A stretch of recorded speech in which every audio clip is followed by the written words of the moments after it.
PoPolitickin.com. Hey, so welcome back to PoPolitickin.com, your home for self-help meets hip-hop. Right now we're live on YouTube. Check me out on Spotify, Apple Music. 1212 in place to be with AP the artist. How you doing? I'm blessed, man. Blessed. AKA the Messiah. AKA the Messiah. Yes, sir. Thank you. Yeah, I was saying, man, I call myself I be trying to do my thing, man. So I'm a part of this Oceanside group, like if you're a part, them little Facebook Oceanside groups. So then I saw they was talking about the house. So I should show them or something. Let me try to show them if I can find it. But so I saw they was talking about the house, but then I was like, let me go see who this guy is. And I saw the music. And I was like, okay, let me go and reach out to him, see what he's talking about. Cause like most of those people that was posted, they ain't gonna give you no chance to say your side. And I'm pretty sure I already knew. I was like, well, if he's doing all this, it's something that he's really trying to get out there to the people. So here we are. Amen. Thank you for that takes a certain, not only initiative, but like a certain sense of I would say integrity to be like, I can't judge this. Do you cuss on this? I don't know how. Yeah, you good, man. Okay. I don't trust no other motherfucker until I see it for myself. So there's few people who've been doing that, and I respect the hell out of that because all those people on the IG are basing it all off the IG. You know what I mean? So I want to get into that too, but before I get into that, I just kind of want to get into your background. So you were saying you was talking about first. You were saying so just let us know like how your beginnings, like how you got involved with music. Yeah. So as far as music, hip hop, hip hop specifically, but music, I was just like, I don't know, I guess like anyone else, where it raised me. You know what I mean? Like when I was in my teens, doing my stuff, man, I was like Lil Wayne's the I Can't Feel My Face mixtapes, the dedicate, like those are what kind of shaped our whole perspective of getting money, all that. But I was so when I'm one of 8 children, and it's a whole mixed family as far as like full brothers, 7 boys, 1 girl. The girl's the youngest. My mom moved us up from Imperial Beach, that's South San Diego type of, to North County to make sure that we didn't get involved in the kind of stuff my dad did. And then I found my way anyways. But I was a sports guy, man. I was football, baseball, like that was my way. But because of us living in a 2-bedroom apartment with 10 people, I just found myself on the streets all the time. And we didn't have money like that, so I would just find ways to make sure that I got my little brother's school clothes. And the way that I found the easiest way was robbing places. I was 14 years old, robbing McDonald's, robbing KFC, ski mask, guns, and everything, bro. But I guess when you look at it, like I ain't saying it was right, but like you just explained why. Like you coming from, how many brothers? You got 8 brothers, sisters? 8 brothers. That's a lot of mouths to feed. It's a lot. No, I do not believe I did wrong. I believe I did what I knew. You know what I mean? Like if you give someone X amount of options, and so like one of my options wasn't, I didn't have nobody saying, look, this is how you get a job. This is how you like prepare for your credit score. That like nothing like that. Like my mom and my stepdad, they kind of just were trying to make sure that we had that place every month. You feel me?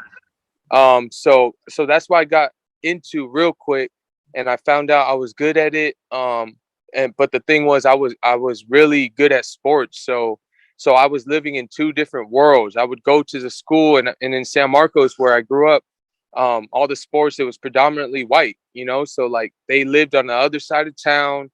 When I would go over to their house, it was like, damn, you got 2 refrigerators. Stuff like that. And so and I would filled up. Yeah, shit. It was conflicting, because I was like, on the one hand, I was good at sports. On the other hand, I'd be there at practice. I'd be kicking it with these, and it's just how I grew up. I could sit in like that, like white boys, and I just knew I was like, man, I'm from the gutter though. Like I'm not like you guys. So every like few months, I would get out of juvenile hall, go back to sports. They would let me out because they're like, you have such a good future. And then after a little bit, I would just go right back to like, man, but I need to make money for my What sport? football and baseball. Hmm. Yeah. So you did. So I guess I don't know if that should have helped, but did the coaches know your situation? Man, that's a fun. So my coaches, I like to say it like this, man. Um, I had the most horrible role models that you could ask for. I remember one of my coaches. He would tell me all the time. He'd sit there and be like, I cheat on my wife every day. And I'm as a kid, I'm like looking up to my coach. Once I did some time and I'm looking back, I'm like, why did this motherfucker like what is that? What kind of like help is that? Like, you know Yeah. what I mean? I got out of because San Marcos is a small town, so I've been to this bar. It's called Cowshed. Shout out to Cowshed. It's a hole in the wall type thing. But one of the coaches that I saw him there one night, and he seen me after years because I was good time, and he told him everything I was doing, and he was like, "Man, Angelo, that's my government, Angelo. You've always been a leader." And I looked at him and I said, "Why didn't you tell me that when I was in high school?" And he said, "Oh, well, you were like you had it all figured out, and you were a hothead." I said, and I bought him a drink. After I gave him the drink, I said, "Don't ever hold that back from another kid, man." Like I needed to hear that back then because all I heard was that I belonged in jail, and it manifested. You know, he had, like my coaches had opportunities to like retell my narrative for me. Yeah, that's what I was saying. I was like, shit, none of your coaches wanted, like, especially if they knew you was good, they should have tried to help you. They knew I was good, but nah, man, nah. Like I mean, but I see it like this. Like I've worked with youngsters like professionally since I got out of prison, and I don't care. I don't care if it's the hardest little. Like I don't care. I see past it because I know it's all. I know what it Right. really is. You Yeah. know. And so I tell them all that coach who I told you who said that dude died of cancer, and then another coach he got caught up for some stuff, and I'm like, yeah. That's So that no, karma. I didn't have my role models were the homies on the streets. Like those were my role models. You know what I mean? So did you end up going to jail for robbing? That's what you was in jail for? Juvenile hall, I went to jail. Yeah, robbing all the time. And then, so what happened was when I was a senior, um, when everyone was getting their college letters, I got a bunch of them. But my coach told me, he said, "You haven't been doing nothing with grades your whole high school career." He said, "You're not going to college for football." And I don't know why he waited till my senior year to tell me that, but he told me that then, right? And so once I heard that, I just flipped a switch and I just said, well, fuck sports. I'm going to the homies to make money. And real soon, like right after high school, I graduated high school in juvenile hall. Um, right after that, the summer of 2009, I went straight to slanging, man, and I got into meth for the first time. And within 3 months of doing meth, I went into PCP, and then I did a residential burglary. I got a strike, and they sentenced me to 84 days. And I was like, 84 days, that's nothing. But I had no idea about the strike. So I did that 84 days, got out. And before that, like I said, I was pushing stuff and I was the man, but I got out with nothing. So I was just staying places. And I tried to, we were supposed to collect from someone over $200, bro. I went over to his pad. He was like, he was not a homie, but he was we acquaintance, and ended up getting in a fight. I beat him up. We fought, but I got him, and he called the cops. And since I had a prior strike, they gave me the maximum term, which was 4 years. They doubled it to 8 and added 5 years for an enhancement. So I got sentenced to 13 years as a 19-year-old. And that's when that whole chapter of my life began, bro. Yeah, but it sounds like I don't know. I know like with me, I used to play sports too. And it sounded like your coaches failed you because even I remember when I was growing up, we couldn't even play. Like you had to at least have A's and B's. Like they wanted you to have A's and B's, but I mean, but you had to at least be passing. Like you had D's and F's. Coach wouldn't Bro, even let you play. Like coach, you wouldn't be on the team with no D's and F's. So I was I I should was have that already been I telling was you that that. good. I was that good, but looking back, yeah, they failed me, bro. They should have hella helped me with discipline, bro. You know what I mean? I used to really take the burden on myself, and then the more I learned, the more I worked with youngsters, the more I learned about myself.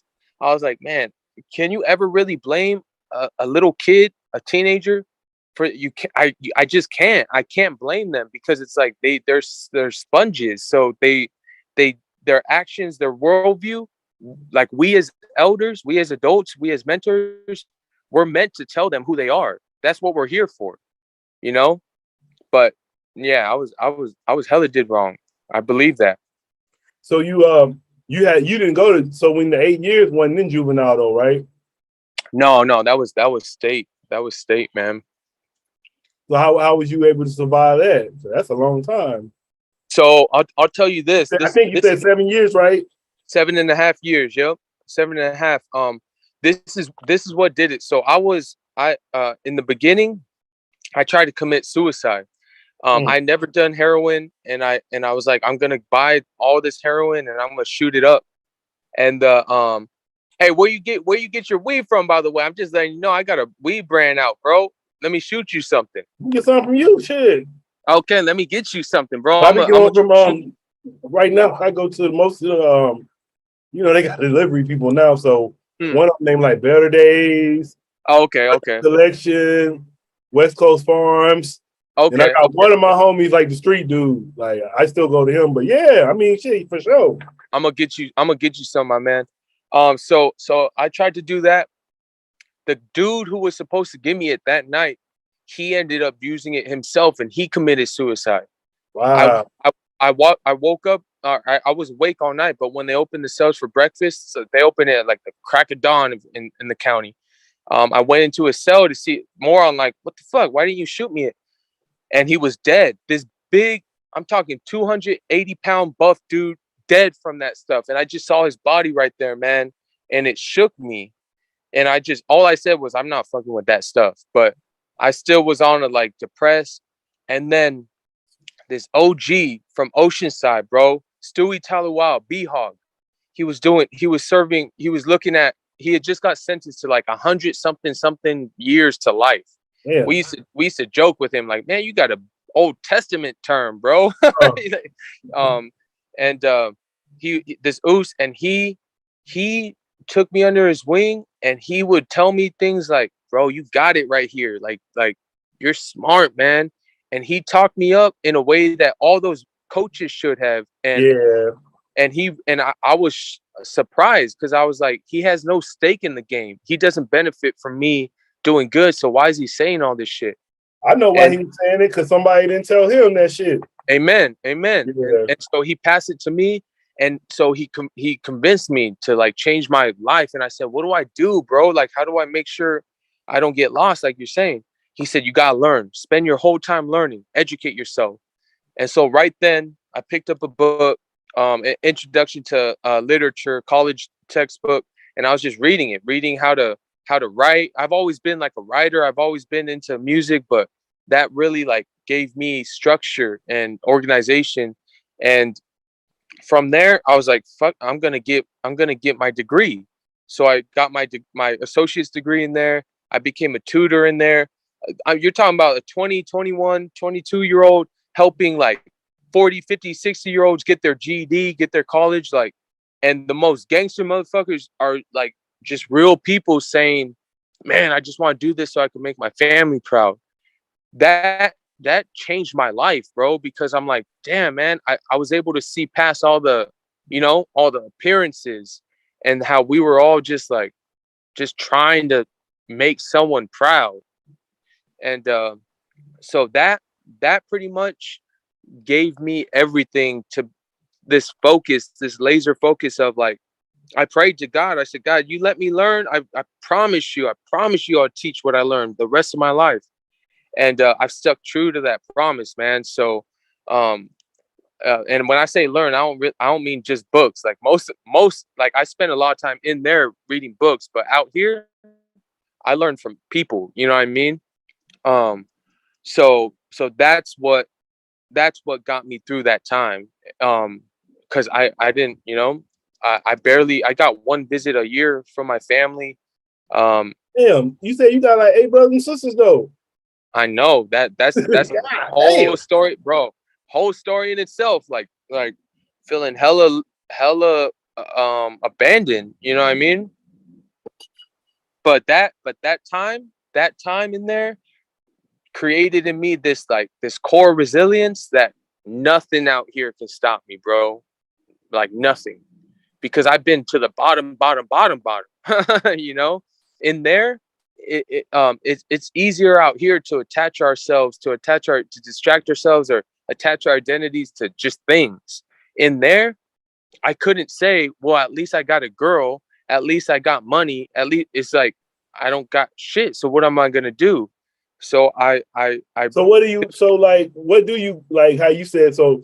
Once all that stuff go away, what do you stand on? right here.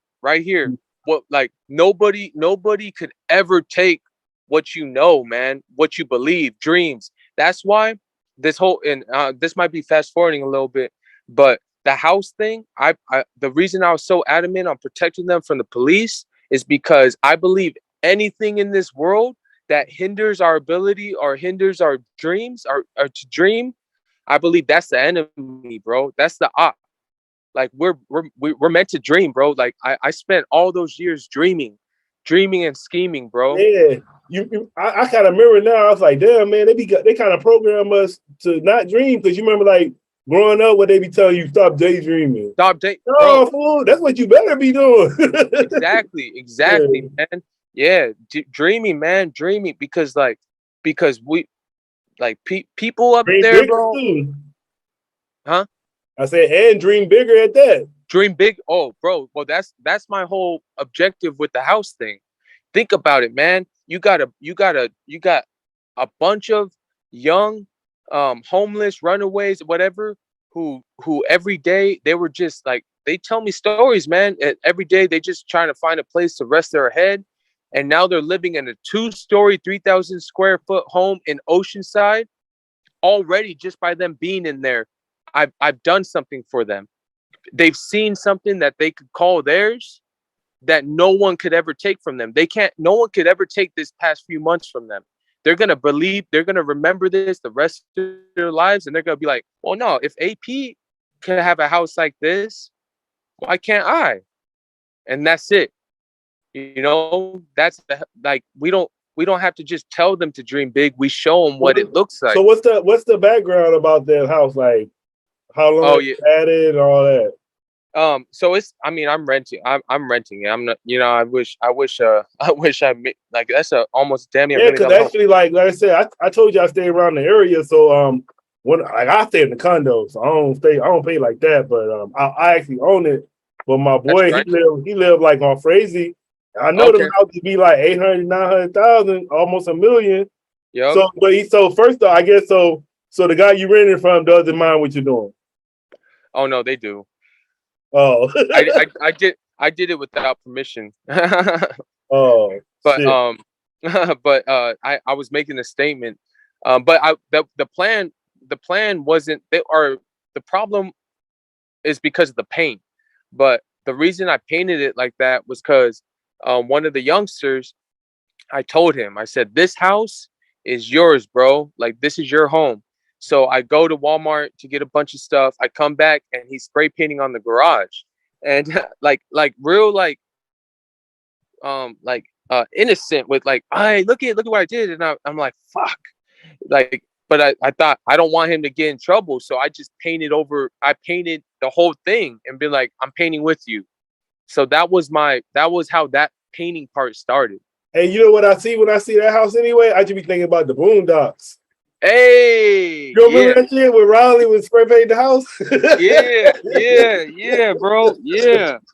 Yeah, exactly. So, like the house, it really, I, I think like this, man. Like, I've always wanted to be able to create, like a space, a collective for young artists and experienced artists and creators to just like share and create together. So that because that's what I believe we're here to do.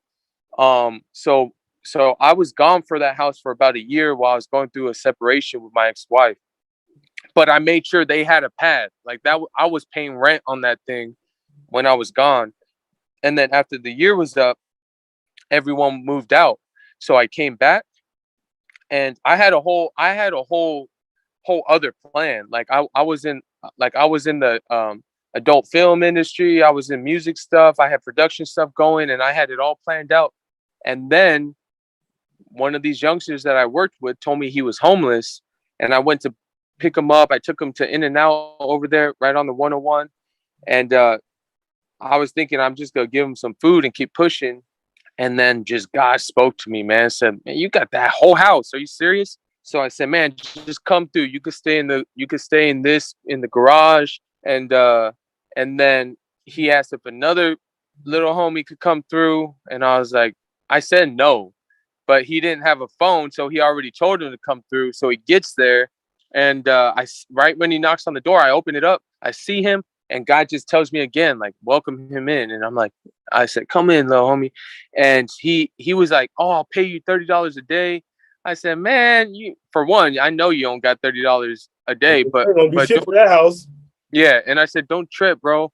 But I had a music studio. So he went in there, he saw it, and he was like, what? This is like heaven.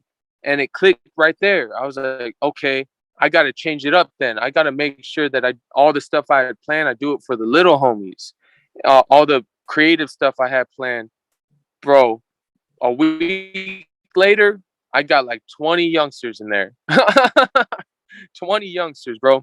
And all of them are just from different parts of life, different walks of life, different forms of entrepreneurs, creators who just need need a role model. You feel me? Need someone who believe in them, who needs someone who will like protect their dreams. You feel me? So it turned into just a nice gesture into like, no, I'm here to protect your guys' dreams. Like dream big while you're here. And now they have something where October 1st. So I'm these youngsters. I made it into an official church, like a nonprofit. And I'm trying, man. I'm like that's why I came here to the Bay. Actually, it got super hot over there. The haters, people coming taking pictures, like so. And then I just got this opportunity to do because someone saw what was going on. And for me, the way I believe I'm gonna be able to provide everything that this thing needs is I'm gonna blow up the music. That's what I believe I can do it by. So my boy up here who created MFK, that's what it's called, MFK Church. He created it with me while we were locked up, not even knowing it was gonna be this. It was just our group name. And then he's up here in the Bay. He said, man, come up here. This guy, his name's Bars Makes Bangers. He's a Grammy Award winning producer. He said, I want to do a project with you. So I came up here with nothing, bro. I had nothing but a U-Haul, no money. I've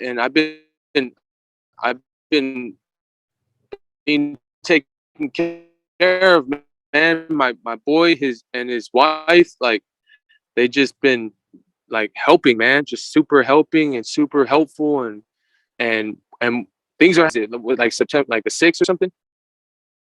Yeah, you were breaking up some. Look, you good now. Okay. So it's like September 6th right now. Yeah, I think so. Or the 5th. Maybe 6th. 6, yeah. 6. I believe, bro. I believe something is gonna happen by October 1st, so that I can give these kids another place to live. You feel me? That's Also, what. they got to move out now. Yep. By By October. when? Oh, By October 1st. Yep. yeah. I mean, say because that's what I said. I saw it on the in the little group, and I was reading most of the comments. So I don't know. I was like, I don't know. That shit's stupid to me, man. People got to see what's going on first. But I know out here, Oceanside, I already know how it is. Oh, I know. Oh, the number one haters are the neighbors. Yeah, they probably looking at it like property value and shit like that. It's that, but also I'm gonna keep it all the way real. They're racist, bro, and they're afraid. They're afraid of like they just see us and they think we're just They just think we're criminals, bro. When it's like, man, these kids are just kids. Like they're youngsters. There's 18, 19-year-olds. There's 17-year-olds, 16. Youngest was 15, and it's like, man, they're just kids, man. Like, of course they're from the streets. Like, what do you think that they know? I'm trying to we could work together to show them a different way. Like all the haters out there, I've tried to tell them like, you don't get it. We're like, you guys want them to look different, talk different, be different. I was like, I want them to be better. Like we're really doing the same thing, but you guys just give up on this class of people because I'm them, I'm them still. But I've been blessed with belief, bro. I've been blessed with the opportunity for people to believe in me. When I was in prison, and an author commissioned me to illustrate her children's book. That's some crazy shit, bro. A children's book. I'm in prison, but the biggest part was that she believed in me. You know what I mean? Yeah, I'm gonna say like they get mad, but what's the difference between what you're doing in like a foster home or something? That could be like a foster home, pretty much. Exactly. It's because I didn't do it the way Just that because you spray I painted didn't. the building, like they just get mad at that. That's what all it's about. Because it sounds like a foster home to me, or a group home or something. So what? Why are they mad at that? Exactly. People just don't. They're so used to. Uniformity. Like foster homes have to look like this, and really, and Yeah, they probably want the place to look like a prison. That's how they want the foster home to look, like a prison building. That's it. That's it, man. Because what I'm doing is outside of the system. Outside of the system, bro. Matter of fact, I wrote, last night, just anticipating this, like I got inspired, bro, by Nipsey. Like the spirit of Nipsey was with me, and I wrote this verse, bro. And it starts off shouting you out, actually. But you gotta let me hear that. But at the end of it, it says like, I'm not. It says, fine. You want to hear the verse? Yeah. Let me. All right. So I'll just do it just like this, bro. Just a cappella. It goes, shout out to Politick. I ain't for politics, but I'm on that other shit. That brother shit. That day one's making magic out of nothing shit. And the ain't one's getting none of it. Yeah, none of it. Fuck around and none of bitch. My niggas put your head on stream and none of Twitch. I've been so copped you think Yeezys was my sponsorship. I've been so crossed you think Jesus is among us shit. Look what I done this year. That shit took you a dozen years, nigga. We got it figured, then we doubled them figures. Father told me this your jungle here, Simba. And I've been killing them scars. Santa Rita sells, Emeryville. I'm really with bars. Lil bro wouldn't finish the bond. Bigger bro sat me down, said just listen to God. If he brings you this far, believe he go finish the job. Move the plug to show who's really in charge. Now my kids is in charge. Now my bitch is in charge. Fuck the top, we ain't happy till the system is ours. That was it. No, what I said, man, I like the music. You do the production too? Oh no. Well, for the ones you see on IG, I've done most of those, but my main dude is up here. Bars makes bangers, bro. Like we're trying to create a circuit, bro, between the Bay and San Diego, so that we can have a bridge the communities. You know what I mean? I believe in the music, in the music circle context, I believe we all like are just like kind of like thirsty for like a revival. You know what I mean? Like Dago needs a revival as far as like, we've been stuck in like a little box as far as music goes. Same with the Bay. Like there's just a lot of stuff that's just kind of like everyone's waiting for the next thing. And I believe we can do it, man. We can make the next thing. And the house is actually part of it. Because if you think about it, like it's all for the next generation. I told these kids, I gave everything, bro, in the month or so that it started. I All I had left from all the work I did, I had like 30 racks. I spent it all on them because I told them, I said, I will give everything for you to put you on my shoulder and help you see further than I've seen, because you're the next generation. Like they have the opportunity to, like, whether or not the next generation lives in heaven or hell. Like, I mean, here, like heaven, hell here. You Right. feel me? Like, and someone's got to do it. Like all the DMs I would get is like, you should do this, you should do that, you should do this. I said, man, help me. I'm the one actually doing something. you know, if you got so many concerns, grab a shovel. So So have you seen like change already with the kids and stuff? absolutely, bro. The first thing I would say is in their face, bro. Like they're lit now. Like that's what stability does. First of all, Oh, once they don't have to worry about getting arrested for sleeping on the bus, or getting like, there's a bunch of predators out there, bro. What you know, um,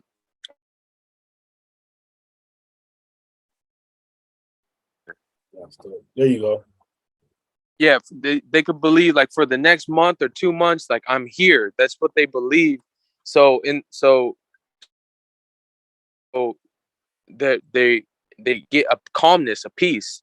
And then the other thing, I work with them every day. I ask them right when they got there, anyone who gets there, I said, what are your dreams, bro? And almost all of them are creators, man, or entrepreneurs. So I do what I can, but I mean, I'm sure but just, I mean, imagine like a dozen to 15 kids all being supported by one motherfucker. you know so I've done what I could, and now that I'm in the Bay trying to make this happen, there's more people helping. There's more people helping. They got their own showing that they could step up, and I knew it. They were all scared when I was leaving. They're like, "What do we?" I said, I'm there, a phone call away, but you guys got it, man." And just kind of like help them get in their roles. Like, you're the house manager. You're in charge of this thing. Like, make sure that the food is boom. And they've been doing it, man. So those are the kind of changes they say. Because I have a degree in applied psychology, and I was real into sociology. They say that the most effective way to get disparaging groups, or different opinion groups, different races, whatever, to agree, is you get them to do things together. Man, you got every creed, every race in that home who are trying to learn how to live with one another, and they're and it's beautiful. They're resolving conflict. They're even if sometimes they gotta fight each other, but then realize, like, okay, how do we move forward? They're doing all that, man, and they're like learning how to be forgiving, learning how to maintain their boundaries, learning how to like budget, learning how to make money, learning how to create art, learning how to be like make money as creators. You know what I mean? So someone texted me today, one of the youngsters, his name is Caleb. Shout out Caleb, what up, boy? Um, he said, I've learned more in these past 1 week that you've been gone than I have in all my school years. And I said, I know, because this is real. You Yeah, know what I no. mean? so so yeah. There's I'll ask definitely. you, so what do you, when you was talking about the predators, what do you mean by that? You said there's a lot of predators around. I meant for them in the streets. Yeah. They would just tell me, you know, like they're. I'll give an example, man. Like some of the kids are real affiliated, and it's nothing per se with any one particular, you know, hood or nothing. But there's a lot of OGs that are just in a box, man. They're in a box, and they've only seen as far as the Oceanside Pier. You feel me? And so, um, so you know, and they that's not a those aren't predators. That's just another element. But the other ones is straight up just like um older people who are trying to just like take advantage of these kids, man. You feel me? Like those are, to me, those are predators. Like whether they're taking advantage of them by um like mistreating them, or taking advantage of them by taking their like extorting their skills, their talents. Like they see a kid who's like who has drive or something, and they extort their talents for their own gain. And to me, that's a predator, bro. You know what I mean? Like like we're here to put them up, like to the next generation. Our goal should be that they have more than us. That's my opinion. Like that they learn more than us, that they see more than us.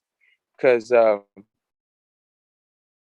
what's it mean if I go so far? You feel me? Like if I go so far, but I don't bring no one with me. What's it mean?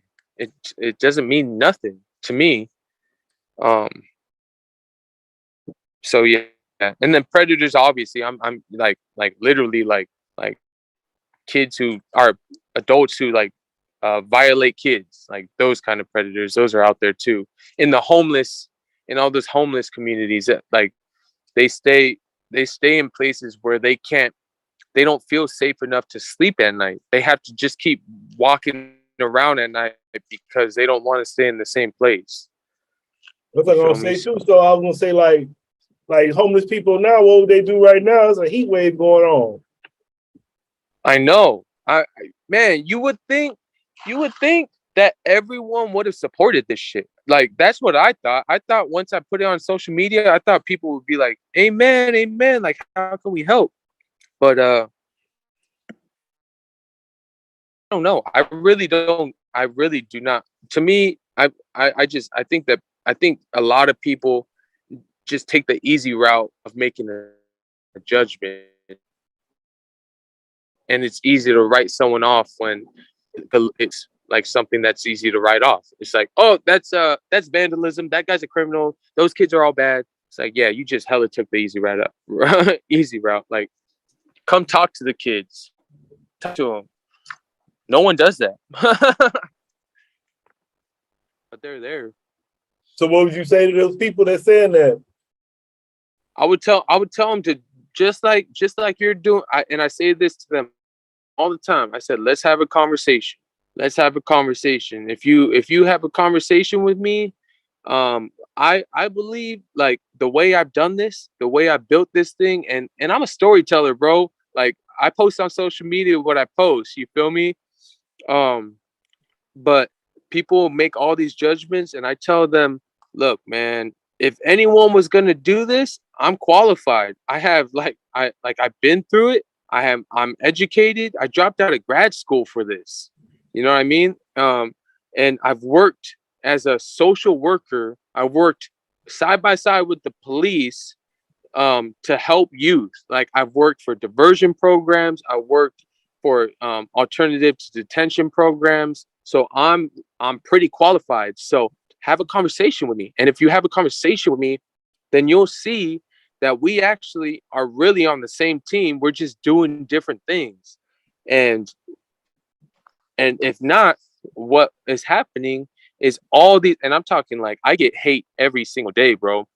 All these people who are just spewing hate and ignorance, they're they're perpetuating the same shit that we claim is the problem with this world. What they be saying though? Give us Give Yeah. us So like a general letter, like a DM, what they'll the, send you and say. the biggest thing, the most frequent, is that I'm just a criminal who doesn't belong in society, and that I'm like I shouldn't, and that I'm not a good influence to these kids. That's the biggest one, bro. That's the Now, like these are white people saying this or like every race? for sure white people. I'll say that for sure. The ones a bunch of them have like fake Instagram accounts. So I don't know what race they are, but the ones who have I would maybe it's a coincidence. I don't think so, but it's been 85-90% white motherfuckers, bro. The neighbors for sure are just the one. There are three neighbors that hate for real, and the one that doesn't, she's a Filipino girl. She doesn't mind at all. She cooks food for us. Yeah, I don't know. Like, I'm just trying to think like that was me. Like, I don't think I would have a problem with it that much. Like, long as they don't fuck with my shit. Like, once they fuck with my shit, then I got a problem. But that ain't bothering me. They stand doing their thing. Now, if it's like noise shit, then I can, if it's get to like that, I would have a problem. But just by how it looks, I won't have a problem with it. That's because you're a different breed, brother. Huh. You're a whole different breed. For real. That's why I'm saying. That's what I mean by that. San Diego, like this is just a little microcosm. It's just a little it's a test. It's a what do they call it? A sample test of what of the issues that we have in San Diego, man. It's like we need some color in our life, Yeah, bro. because I look at it because basically you like, instead of you doing that, they'd rather have them kids in jail somewhere. That's That basically what they kind of saying. bro, statistically, if a kid that young is already homeless, statistically they're going to end up in prison or in addiction. So Right. every day that they're not homeless, we're chipping at that statistic. So like let's chip at it. Like is it really that big of a deal? Like let's like someone else give their house. Like give me another house, man. Like let's give something to these kids. Like we have so much to give, bro. We have so much to give. Like I'm home, bro. I came out in the Bay homeless.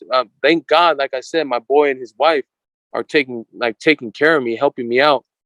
But even as a homeless dude, I have so much to give. I have so much, man. Like so, all of us, like people like you, people who actually like see it, like we like I see. There's just this big old division that's happening in culture, bro. You know what I mean? And for some reason, there's something about them white folks. It's Hmm. the air of superiority. That's what it is, man. It's the air of superiority, air of entitlement, and they think that they could just dictate everything, and so they really hate it, especially the cops. Man, I told the cops, "You are not welcome here. Get off my property." I've Oceanside talked cops. Oceanside cops. Yep. I've told them straight to their face, get out of here. Like I wanted to show the kids and people on social media that I'll talk to a cop the same way I talk to anyone. You know what I mean? Like I don't give a fuck. Like no, if like you have no right here, get out of here. And but they come when neighbors call. That's what they say all the time. We were called, we were called, we were called. Well, I didn't call you. And I, What they call it, but what they trying to do? Come over. noise complaint, bro. They first time they came by, I was painting at 7 o'clock at night. 7 o'clock. I was bumping the radio. I was bumping some steel posts, um, painting, and they came by and said that there's complaints.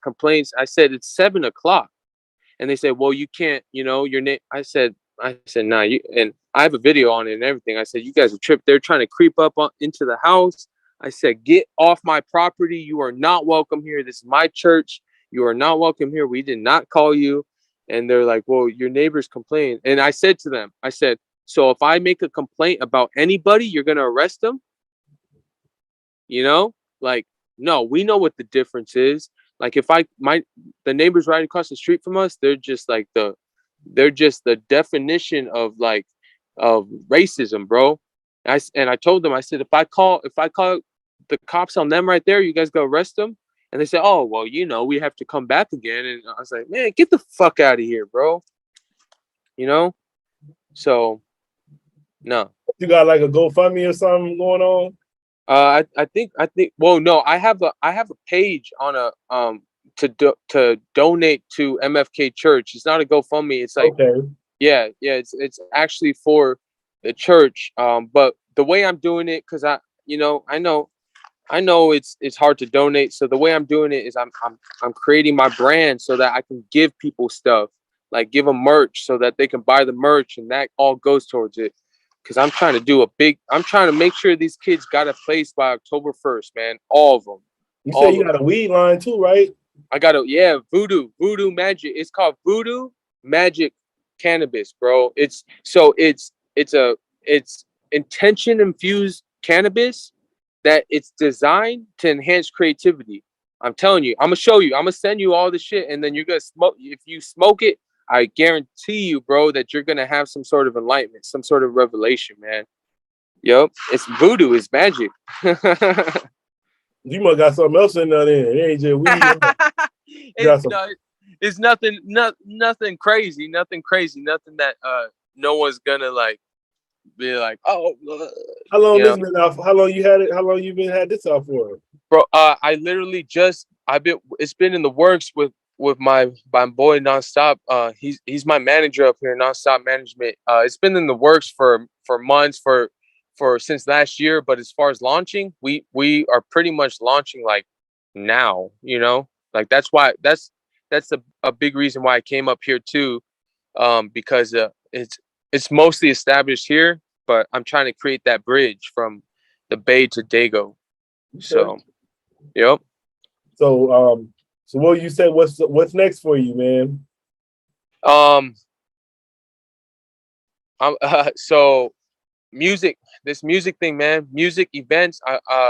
Where I got like I said, the producer out here, his name's Bars Make Bangers. When he does DJ bangs. We're our goal is that by the end of this month, we could have several events that are popping enough to get the ball rolling, that we could just do this circuit where we do an event, and then by Halloween, that we have just this major event where this story is told, combined with music, combined with merch, combined with like open mics, giving artists who aren't heard a platform. And by then, I just believe, I think someone will pick up on it. I believe that Kanye West is gonna just hear about it and sign me and give me all the money I need to do all this, bro. I hope, I think he probably would if he knew about it. I believe that, bro. Help me out, man. Help me get to him, bro. I've been believing Ye is gonna do something to help this cause for more than a year now, bro. Just off a dream vision I had. So yeah. That's dope. All right, man. Shit, it was nice talking to you though, G. You too, bro. So hey, what do you go by though? P.O. You go by Po. Okay. Yeah, PoPolitickin. Okay. I'm gonna lay down that track today and I'm gonna send it to you because that's the thing. Voodoo. It's being launched with the mixtape. It's called Voodoo, the mixtape that made us famous. So that's coming out soon. So if I could get that to you as well as a bundle of that smoke skis to show you, I'm telling you, it's nothing crazy. There's no like PCP in there or nothing, bro. It's just I gotta try it out though. Yeah, I like what you're doing, man. Like I said, you gotta. That's one thing I think gonna separate you from a lot of artists is like you really like you basically living your cause. So people already gonna see you genuine. And like I said, the music you actually got to send me. I want to hear some full songs because, like I said, the videos I've been liking. So I like the flow and everything. So shit, I think you got something, man. Just gotta. Amen. Thank you. Yeah, bro. I appreciate you reaching out for real. Like, if I could say one thing to anyone, like, please reach out. Just let's have a conversation. You feel me?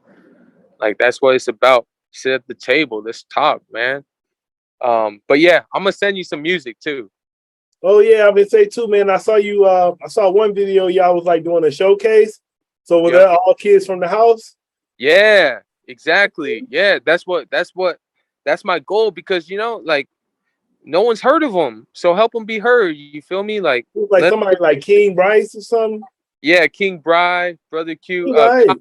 GZ Kite, GZ Kite. He's the one who was like, he was the main. I call it sharing the spotlight, giving the spotlight instead of taking it. I call it giving the spotlight. So, King Bride, Brother Cuban, Young the Alien, me, AP, we're like OG artists, but GZ Kite, he's like no one's heard of him. So we made sure he finished. Like he's a closer. Like give him the spotlight. You know what I mean?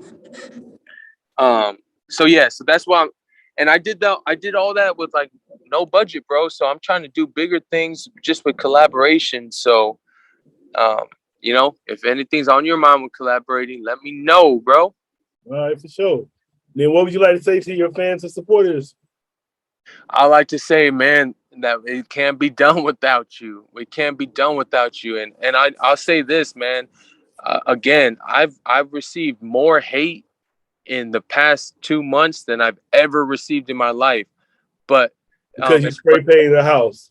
as far as numbers go, but as far as love, like the few people who shown love, like their love is felt. You feel me?